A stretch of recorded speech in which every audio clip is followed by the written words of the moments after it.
Bismillahirrahmanirrahim. Ngalajengkeun hanca daresan kitab Dzurratun Nasihin halaman 154. Kantun qauluhu ruwiya anna Matruf bin Abdillah. Bismillahirrahmanirrahim. Ruwiya diriwayatkeun naon anna Matruf bin Abdillah, lafad anna Matruf bin Abdillah. Anna Matruf bin Abdillah saestuna Matruf bin Abdillah. Ro'a eta ningali itu Matruf al-mahlaba ke mahlab.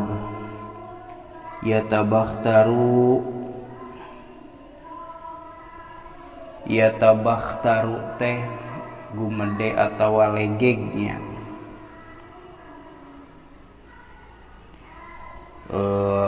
Naon tuh nya balad gumede. Legeg itu mahlab fi jubatihi dina make jubahna itu mahlab. Faqala maka ngucap itu Matruf atawa ngobrolnya ngadawu. Kana lafad ya Abdallahi, ya Abdallahi, he Abdullah, maksudna hamba Allahnya. Hadhihi ari ieu teh misyatun eta tingkah lempang, yabgudu anu mikabendu ha kana itu misyah saha Allahu Gusti Allah wa rasuluhu sareng rasulna itu Allah.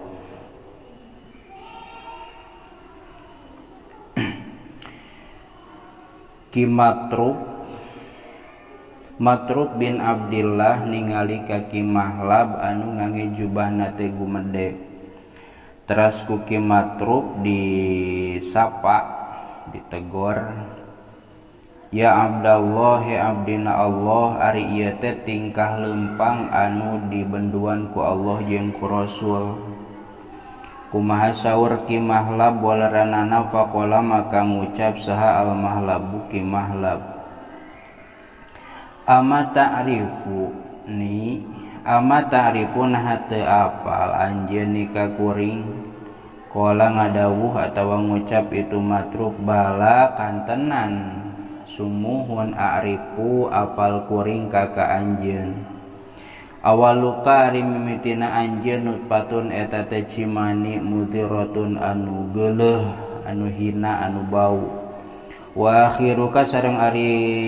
akhirna anjeun panungtungan anjeun jipatun eta teh bangke qadiratun anu kotor. Wa anta sareng ari anjeun bainahuma eta tetep diantarana itu awal jeung akhir. Wa anta sareng ari anjeun bainahuma diantarana itu awal jeung akhir hamilul adirati eta anu mamawatai, anu mamawa kotor. Famado maka ngaliwat saha al mahlabu Ki Mahlab wa taroka jeung ninggalkeun itu Mahlab al misyata kana tingkah lempang. Takaburna wa taba sareng tobat itu Ki Mahlab.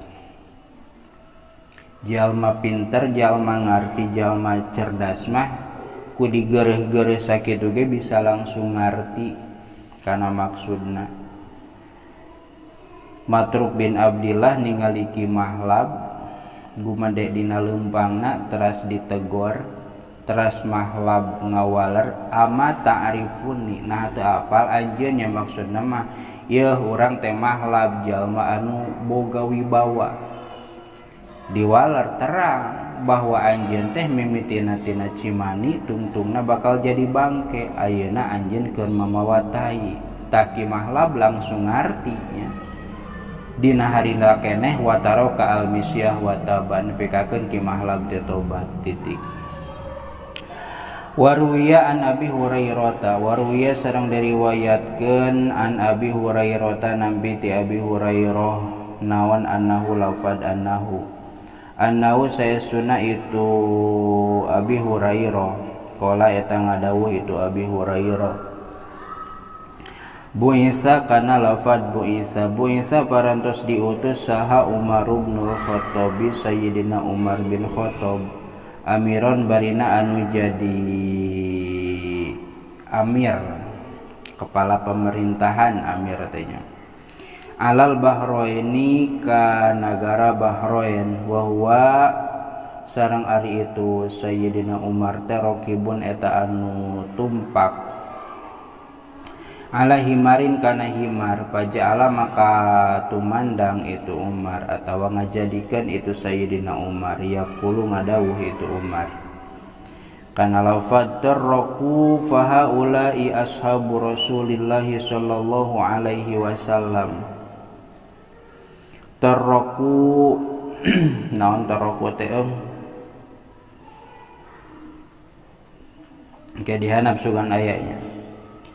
fahaulai maka ari ieu pirang-pirang jalma ashabu Rasulillahi eta pirang-pirang sahabatna Rasulullah sallallahu alaihi wasallam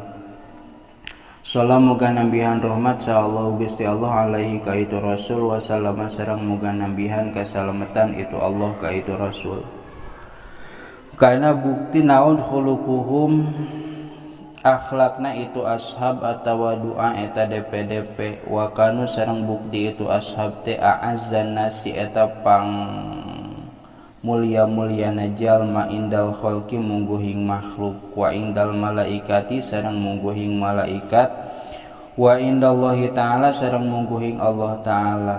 wa fil khabari sareng eta tetep dina hadis Kangjeng Nabi lama kharaja ari aya lafad lama kharaja samang-samangsa kaluar saha Rasulullah Kangjeng Rasulullah sallallahu alaihi wasallam min Makkah ti negara Makkah muhajiron barina anu hijrah ilal Madinati ka Madinah wa dakhala sareng lebat itu Kangjeng Rasul babal Madinati kana panto Madinah kana gerbang Madinah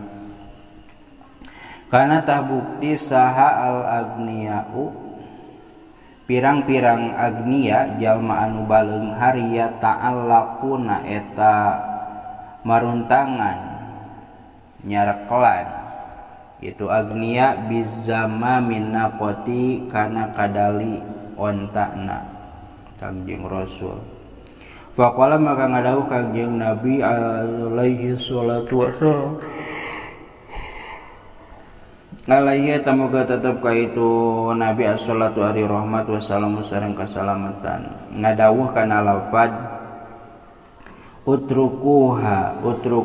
kudu ngantep atawa naringgalkeun aranjeun kabeh kana itu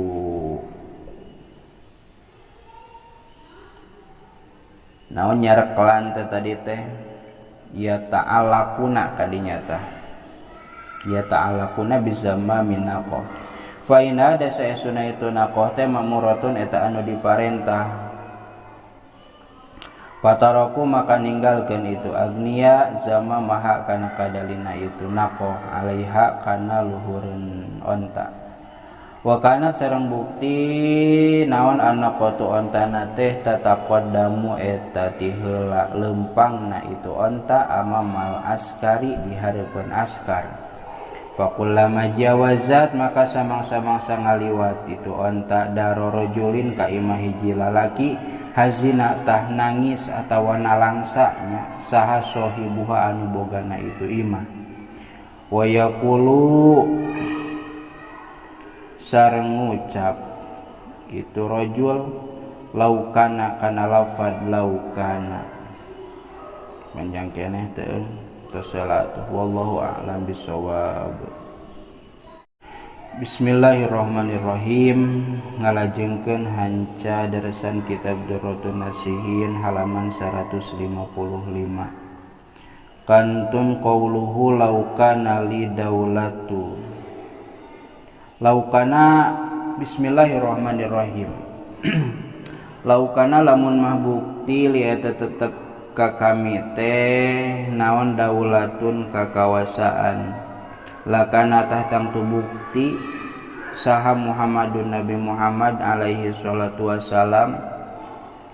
alaihi atamuga tetep ka itu Muhammad ta salatu ari rahmat wassalamu sareng kasalamatan dhaifi eta jadi tamu kami. Falaman taha maka samang-samang sadugi itu Nabi ila babi dari Abi Ayyub al-Ansari kana panto atau payunannya bumi Abi Ayyub al-Ansari barikatah eureun naon anakotu itu onta eureun teh depa atunya ari onta mah barikatah depa eureun bari depa naon anakotu onta pajalu maka tumandang itu sahabat yan khosuna nojosan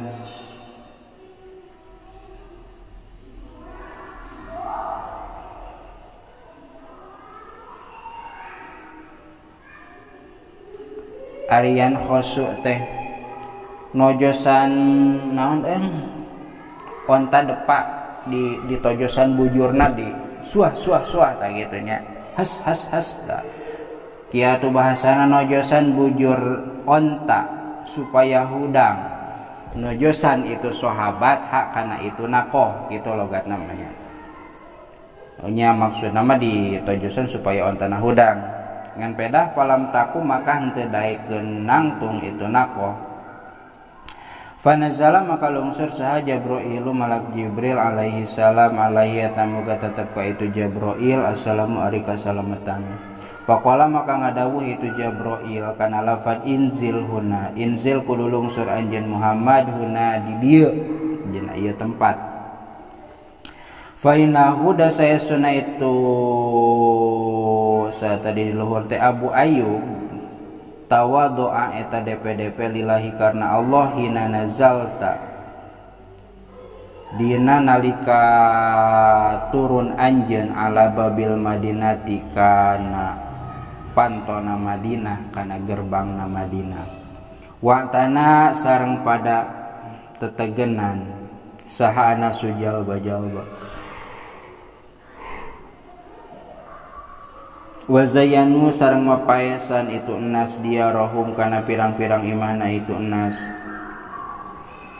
wa qalu sareng ngarucap itu enas yanzilu bakal lungsur saha Rasulullah Kangjeng Rasulullah sallallahu alaihi wasallam fi darina di imah kami wa inna Aba Ayyuba sedengkeun ari Abi Ayyub sedengkeun sareng saestuna Abi Ayyub al-Ansori kola eta ngucap itu Abu Ayyub fi nafsihi dina hatena itu Abu Ayyub inni kana lafad inni saestuna kami rajulun eta teh hiji lalaki fakirun anu pakir min aina yakunu ti mana kabuktian min aina ti belah mana yakunu kabuktian li eta tetepikeun kami qadrun kapangkatan naon qadrun kapangkatan indallahi mungguh Allah hatta yanzila sehingga yen lungsur saha Muhammadun Nabi Muhammad fi dari di imah kami Pangzala maka nurunkan saha Allah Gusti Allah Nabi Yahu ka nabina itu Allah fi darihi di bumina itu Abu Ayyub litawaduihi karena DP na itu Abu Ayyub kesimpulanna nama nalika Kangjeng Rasul datang sakabeh jalma ge berlomba-lomba hayang kacicingan ku Kangjeng Nabi nepikakeun mayoritas ti jalma-jalma mapaesan kana imahna tapi atas petunjuk ti Allah via malaikat Jibril via malak Jibril eta Kangjeng Nabi dituduhkeun piwarang liren di bumina Abu Ayyub al-Ansori karena Abu Ayyub teh jalmi anu DP jalmi anu tawadhu titik ruwiya diriwayatkeun an Wahb bin Munabbahin katampi ti Wahab bin Munabbah naon annahu lafad annahu saya sunai itu Wahab teh qala eta ngadawuh itu Wahab kana lafad kana eta teh bukti saha rajulun hiji lalaki pi Bani Israil di Bani Israil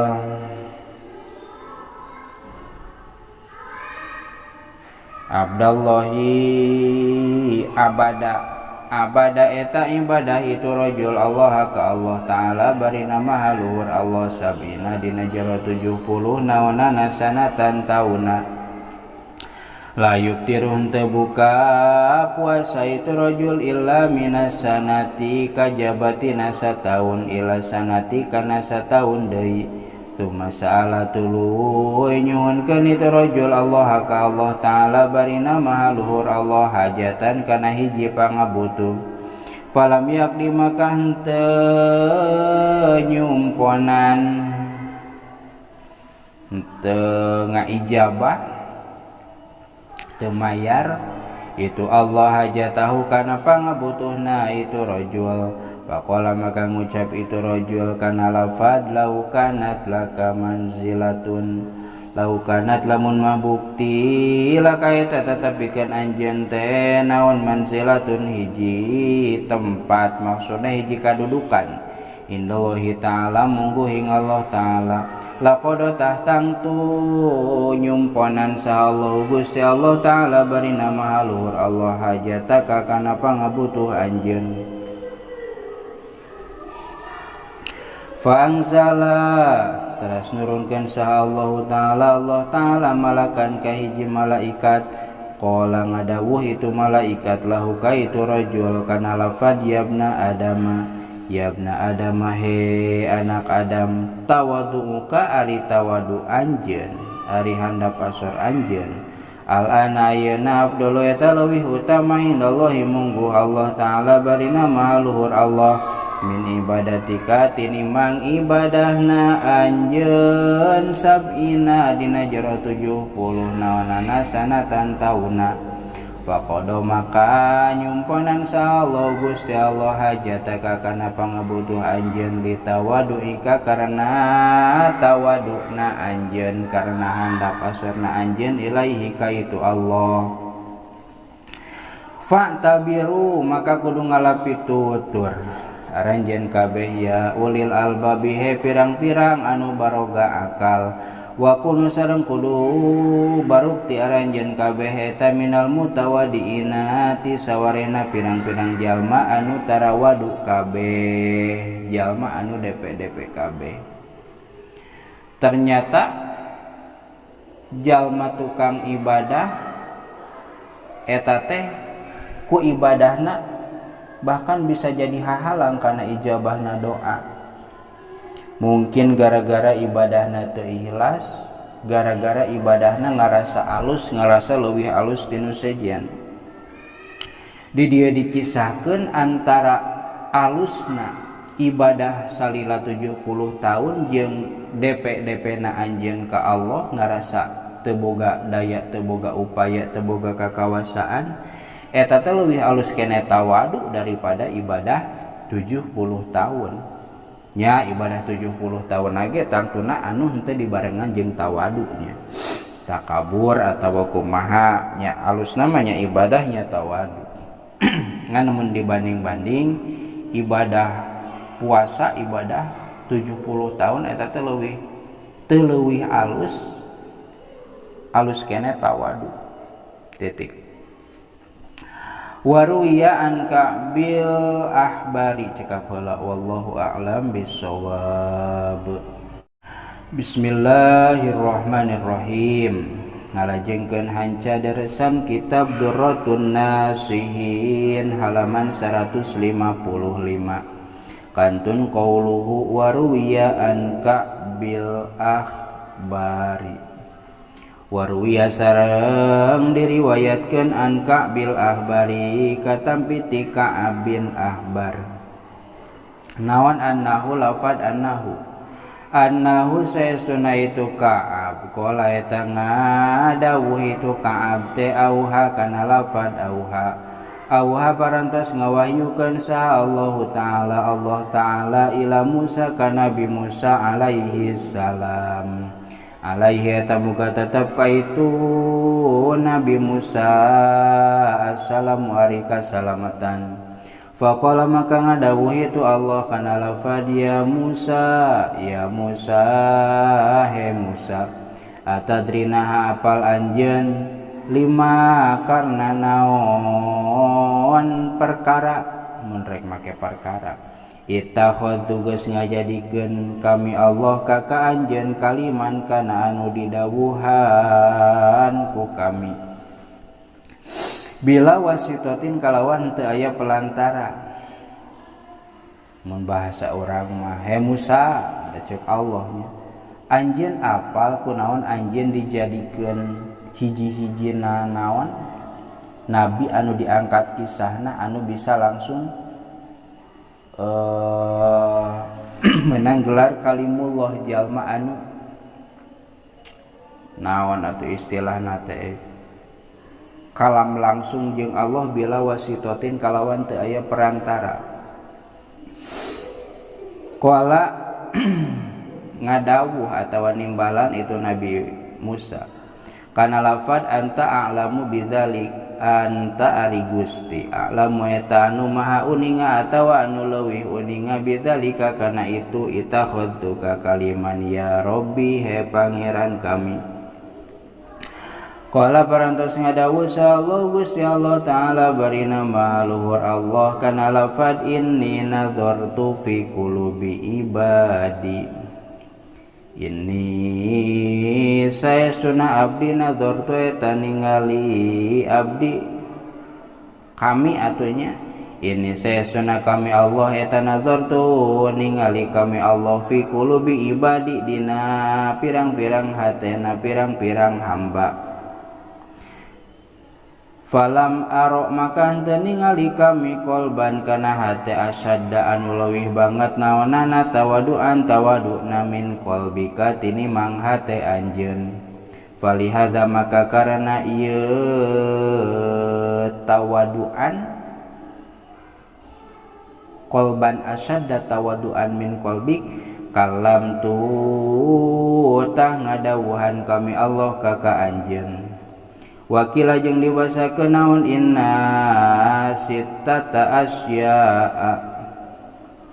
saestuna rigana pirang-pirang perkara tawaduat anu geus depe-depe itu asya lillahi ka Allah taala bari nama haluhur Allah farofa maka ngaluhurkeun itu Allah kana itu sitah bainam saliha di antara pirang-pirang bangsana itu sitah di pirang-pirang pantarna itu sitah genep perkara anu geus DP ka Allah maka eta genep perkara teh bakal diluhurkeun ku Allah mana nu genep teh awalu hari kahijina itu sitah eta Allah saya sunah Gusti Allah auha eta parantos ngawahyukeun atawa mere ilhamnya maparin wahyu atawa mere ilham itu Allah ilal jibali ka pirang-pirang gunung kulliha tegasna sakabehna itu jibal faqala maka ngadawuh itu Allah kana lafad ini saya sunah kami Allah ujlis eta geus nyicingkeun kami sapina tanuhin kana parahuna Nabi Nuh wa manjing jalma-jalma mah wanu tetep itu masartana itu Nabi Nuh minal mukminina nyatana ti pirang-pirang jalma anu iman ala jabalin di luhureun gunung min kunnatina sawarehna aranjeun kabeh nyatana ti sawarehna aranjeun kabeh pasamahot maka garumede itu pirang-pirang gunung ayata kabarot tegesna garumede alias tala kabur naon aljibalu pirang-pirang gunung kulluha tegesna sakabehna itu gunung watato walat jeung kumuluhur itu jibal watawadoa jeung handap asor naon aljudiyu gunung judi waqala sareng ngucap itu judi gunung judi kana lafad min aina yakunu li qadrun hatta yujlisallahu ta'ala safinata nuhin alaihi salam min aina timana yakunu bukti lipikeun kami naon qadrun kapangkatan atawa kakuatan hatta yujlisa sehingga yen ngadiukeun atawa nyicingkeun saha Allah Ta'ala safinatan nuhin kana kaparahuna Nabi Nuh alaihi salam alaiya ka kami farofa maka ngaluhurkeun huka itu judi karena itu gunung judi saha Allah Gusti Allah fauqal jibali di luhureun pirang-pirang gunung kuliah tegasna sakabehna itu jibal wa qarara jeung netepkeun itu Allah sapinata kana parahuna Nabi Nuh alaihi di luhureun itu gunung judi bitawaduhi kalawan sabab DP na itu judi kama qala Allah Ta'ala fi surati Hudin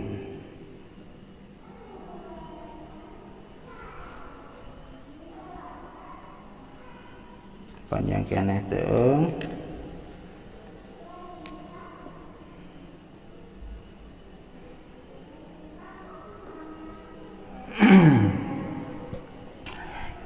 kieu nu kahiji kan tadi teh aya genep perkara anu genep perkara teh eta teh tadi nama teh sabaraha ngan kulantaran tawaduk maka eta nu genep perkara teh ku Allah diangkat diluhurkeun darajatna nomor kahiji nyaeta gunung dina nalika Allah rek nyimpen atawa rek naon atuh ngaranna teh ari parahu eureun teh poe deui mun parahu ti laut tinggi eureun di dermaga naon ngaranna teh rek lain mendarat atau mendarat mah kapal naon kapal udara teh eta lah poe deui Allah rek neuneun parahu Nabi Nuh di hiji gunung nepikakeun gunung-gunung anu jarangkung nu baradag garu merde pasti diteunana tadi urang muncul bahasa urang ya nya bahasa gunung maduka wallahu alam pasti rek di gunung di urang atuh ci gunung ieu teh ci gunung ieu deui nu jangkungnya rek di urang atuh tah kabeh boga sangkaan bahwa pasti di urang sebab urang leuwih jangkung sebab urang gunungna leuwih gede kumaha we jiga jelemanya ngan aya hiji gunung anu gunung eta teh leutik pecekrek ngarannya ngaranna teh gunung judi pimanaeun min aina yakunu liqadrun pimanaeun Allah nyimpen parahu Nabi Nuh di kami nyimpen kapalna Nabi Nuh di kami da kami mah eueuh kakuatan tah ku ayana katawadoan ti gunung judi hatta yujlis Allah Ta'ala safinatan Nuhin alaihi salam alayya farafa'ahu Allahu fawqal jibal kullihan pikakeun eta gunung nu pecekrek teh ngajangkungan ngabadagan tungtungna eta parahu atawa kapal Nabi Nuh teh disimpen di gunung eta di gunung judi gara-gara naon wa qarara safinata alaihi bi tawaduhi gara-gara tawaduna eta gunung judi titik acan titik sebenarnya masih kama qala Allah Ta'ala tapi cekap heula wallahu a'lam bissawab. Bismillahirrahmanirrahim. Ngalajengkeun hancadaresan kitab Durratun Nasihin halaman 155 kantun qauluhu kama qala Allah Ta'ala fi surati Hudin. Sabada kamari dicarioskeun bahwa aya genep perkara anu eta genep perkara teh gara-gara tawadukna nepikakeun ditaekeun darajatna. Anu kahiji nyaeta gunung judi anu mana gunung judi ieu teh mangrupakeun asal nama gunung anu rendah anu pecekrek nalika aya bewara Allah rek neuneun kapal Nabi Nuh di luhureun gunung-gunung sejen mah parede tala kabur ngarasa alus ngarasa pantes ngan aya hiji gunung anu nyebutkeun pimanaeun min aina yakunu liqadrun teu mampu hayang mahayang ngan pedah pimanaeun rek diteunan di kami mah da kami mah leutik cik eta gunung teh Maka seketika gara-gara tawadona itu gunung farafa'ahu Allahu fawqal jibal nepikakeun eta gunung diluhurkeun ku Allah. Wa qarrara safinata alaihi bitawaduhi gara-gara tawaduna eta gunung nepikakeun Allah netepkeun bahwa mendaratna atawa naon bahasana teh nya eta kapal Nabi Nuh teh di gunung Judi. Tah kituna teh kama qala Allah taala nyambung logat kama sapertikeun perkara qala nu parantos ngadawuhkeun kana itu masya Allah Gusti Allah taala bari nama haluhur Allah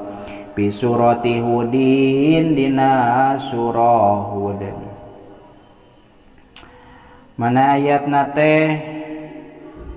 Bismillahirrahmanirrahim wastawat alal judi wastawat jeung cicing itu kapal Nabi Nuh ai istaqarat tegesna tumatap itu kapal atau safinah alal judi di luhureun gunung Judi wa huwa sareng ari itu Judi teh jabalun eta teh hiji gunung bi ardil jazirati di tanah jazirah bikur bil mausili di deketan tanah Mausil atau aya ngaran tanah teh tanah Mosul lamun ningali dina sejarah Mosul jeung Mausil ieu duka sami duka henteu nya tangtuna kedah di riset deui. Faqalat maka ngucap naon aljibalu pirang-pirang gunung tah protes cek urang mah gunung-gunung nu sajen kunaon parahu teh kalah diteunan di gunung Judi anu handap. Saur jibal kumaha ya Rabbana he pangeran abdi sadaya lima karana naon fadolta geus ngaleuwihkeun Gusti ngunggulkeun Gusti al Judiya ka gunung Judi alaina ngelehkeun abdi sadaya wa huwa bari ari itu Judi teh asgoruna eta nu pangleutik-leutikna ti abdi sadaya. Saur para gunung anu tadi geus pede nya nu jarangkung kunaon bet mencek bahasa kasar ieu mah di diteuneun teh kunaon Gusti kalah nyimpen parahu Nabi Nuh teh di gunung Judi anu mana eta gunung Judi teh kan wa huwa asgoruna pangleutik-leutikna ti jajaran abdi sadaya mun gunung mah gunung pangleutik-leutikna kumaha walaran Allah. Faqala Allah ta'ala faqala maka ngadawuh sah Allah ta'ala kana lafad innahu saestuna itu Judi ari gunung Judi mah tawaddoa eta geus DP-DP itu Judi lika kami wa antum jeung ari aranjeun kabeh mah takabbar eta garumede aranjeun kabeh takabbartum atunya eta gumede aranjeun kabeh wa hakun jeung eta misti alaya ka kami Allah annaman ari saestuna man saha jalma atawa makhluk tawadoa anu handap asor itu man rofa'tu tah ngaluhurkeun kami hu ka itu man wa man jeung saha jalma atawa makhlukna takabaro anu gumede itu man alaya ka kami wada'tu tah ngarendahkeun kami hu ka itu si man. Yeuh bisi hayang apal mah kunaon pangna aranjeun gunung-gunung nu jarangkung teu dijieun tempat cicingna kapal Nabi Nuh sabab innahu tawadoa li sabab itu gunung Judi mah tawado ari aranjeun wa antum takabartum ari anjeun mah talakabur ngarasa leuwih alus garumede sedengkeun wa hakun alayya anna man tawadu ali rafa'tuhu sedengkeun misti ka kami bahwa anu tawadu teh bakal diluhurkeun wa man takabbaru alayya wadatuhu jeung anu talakabur mah bakal dihandapkeun atuh kami neundeun kana eta parahu teh di luhureun gunung anu tawadok buktina gunung Judi titik wasani wasani sareng ari anu kaduana berarti ieu tina anu genep perkaranya tadi nu kahiji gunung Judi gara-gara tawadok sanajan pangleutikna jadi anu dipilih dua Wasani jeung ari anu kaduana auha eta parantos ngawahyukeun saha Allah Gusti Allah Ta'ala bari nama haluhur Allah ilal jibali kana pirang-pirang gunung kuliha tegasna sakabehna itu jibal. Faqala maka ngadawuh Allah kana lafad ini saestuna kami Allah mukalimun eta anu ngadawuhan kami Allah alaikunna ka aranjeun kabeh abadan kahiji hamba min abdi nyatanati sawarehna pirang-pirang hamba kami. Fasamakhot maka garumeda itu jibal ayata kabaro tegesna tala kabur naon al jibalu pirang-pirang gunung kuluha tegesna sakabehna itu jibal ila turosaina akajaba gunung Sina Bukit Sinai sok aya nyebut gunung Turisina nya itu teh gunung hartina teh kapan cenah aya nu nyebut gunung Tursina mangga-mangga wae eta mah nya jika lawang pantok ari lawang teh jeung panto teh akur-akur keneh jika tirkah ka kantuna mun sok dina babasaan anu keur rek tahlil mah nya mangga eta mah masalah bahasa ieu nya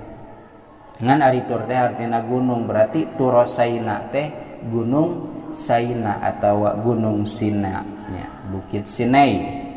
Fa inna udah saya sunah itu Turosaina tawadoa eta geus tawado itu tur lillahi ka Allah Ta'ala bari nama haluhur Allah. Faqala maka ngadawuh atawa ngucap itu Turisina kana lafad man eta saha nari kami hatta yukalima sehingga yen ngadawuhan saha Allah Gusti Allah alaya ka kami abdan ka hiji hamba min ibadihi tetep ti sawarehna pirang-pirang abdina Allah palidzalika maka karena kitu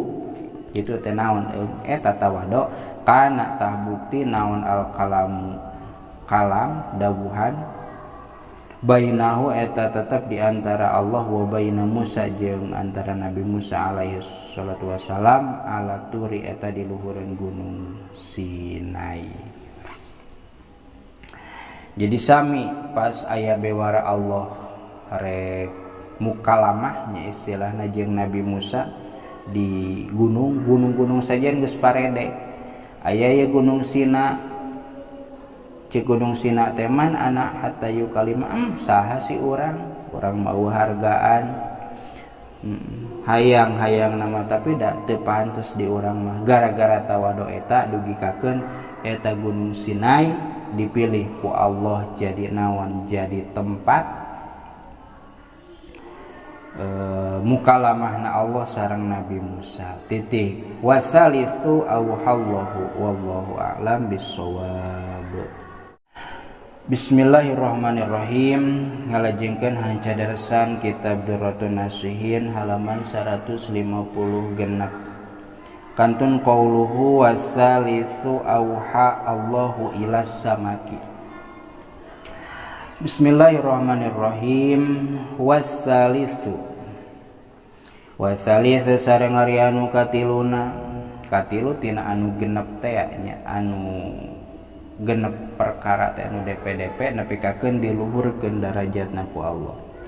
Wasalis sareng ari anu katiluna eta auha parantos maparin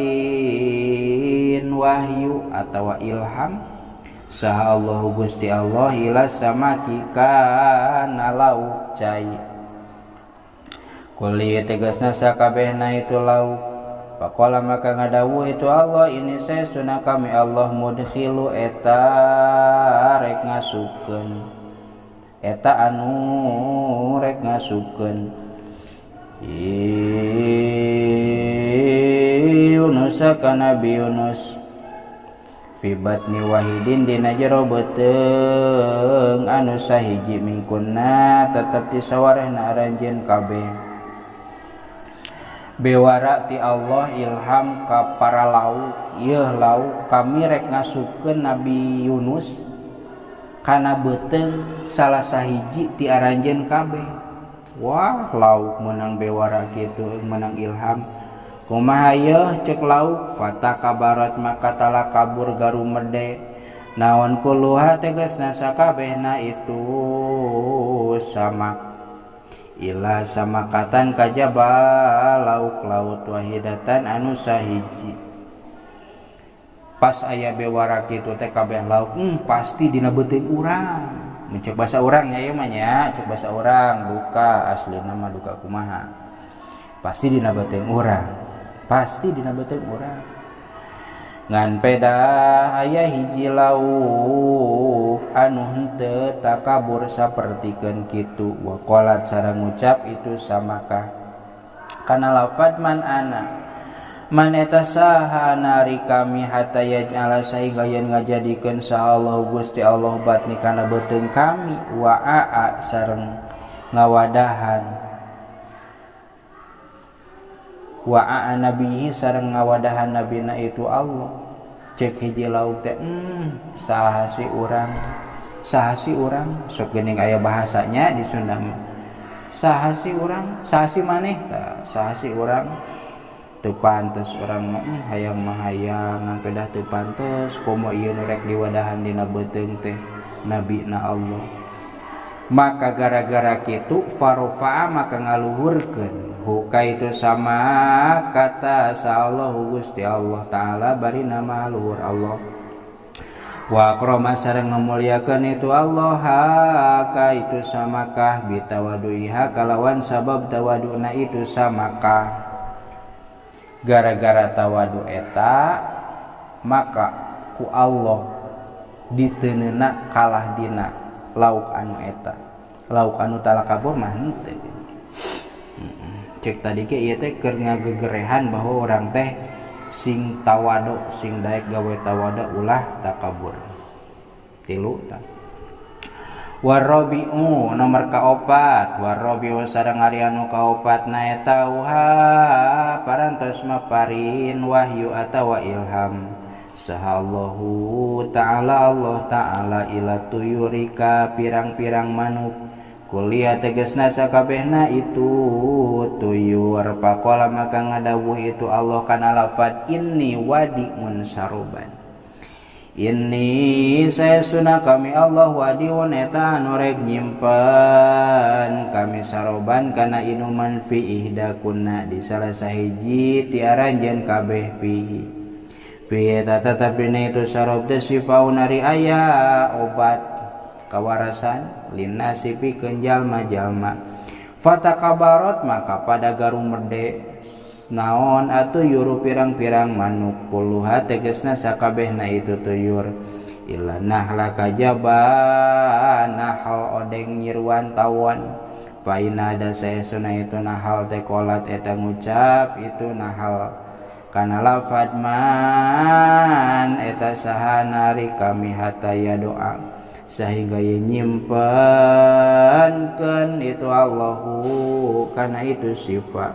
fiya di kami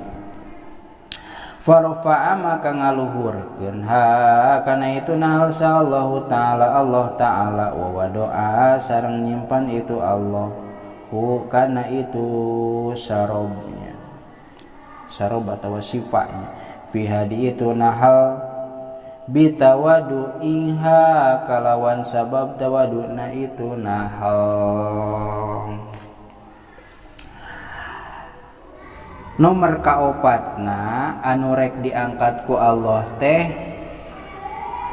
nurek diangkat ku Allah gara-gara tawadu teh nyaeta tuyur. Ari tuyur teh makhluk anu boga jangjang bari bisa hiber. Kan ari urang mah tuyur teh naon fokusna ka manuk, padahal sato anu hiber secara umum eta teh ngaranna tuyur, toir anu hiber.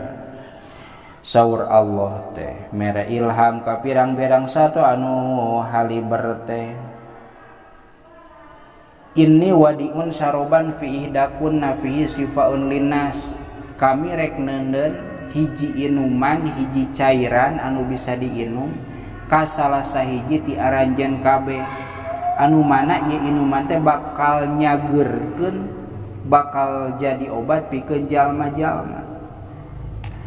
Maka eta manuk teh tala kabur garumede pasti di urang mah gagah,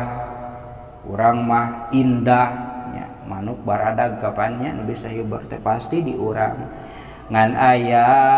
hiji sato anu hiber teh nyaeta anu DP buktina nakal tawon nyiruan ceuk nyiruan teh kumaha urang ge hayangan pedah urang mah saha atuh man anak saha ari kuring urang mah teu boga naon teu boga kakawasaan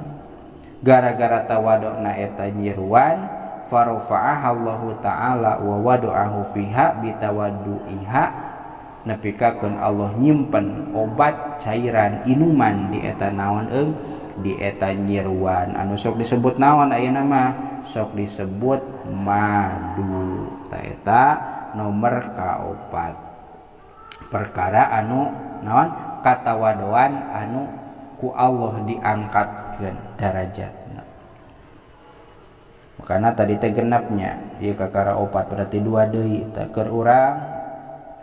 pesan-pesan keur urang mah sing tawado ulah ngarasa aing ulah ngarasa urang hungkul nu bisa mun dina ngaji urang ieu pang bisana ngaji teh mun dina ngalogat urang ieu nu pang bisana ngalogat teh batur malogatna bedan urang nu alus mah tah ulah nya eta teh sabab naon mangrupakeun tina rasa takabur. Titik wal khamisu auhallahu ta'ala ila Ibrahima wallahu a'lam bissawab.